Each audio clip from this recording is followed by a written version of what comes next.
বাংলাদেশ আরব আমিরাতের সাথে টি-20 সিরিজে হেরে যাওয়ার ফলে পাকিস্তানের সাথে বাংলাদেশ কঠিন স্কোয়াড ঘোষণা করেছে। আরব আমিরাতের সাথে হারে যাওয়ার পরে সিদ্ধান্ত নিয়েছে পাকিস্তানের সিরিজের সাথে টি-20 জিততে হবে। সেই জন্য বাংলাদেশ কঠিন একাদশ ঘোষণা করেছে। সেখানে বড় ধরনের পরিবর্তন এনেছে।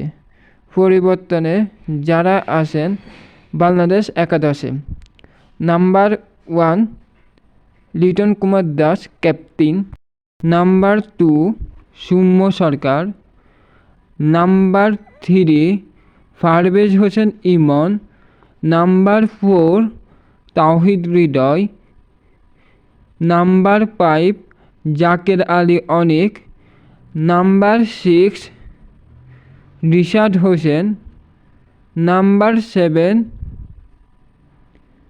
Sheikh Mahedi Hasan, number 8 Shamim Hossain Patwari, number 9 Nahid Rana, number 10 Shoriful Islam, number 11 Hasan Mahmud.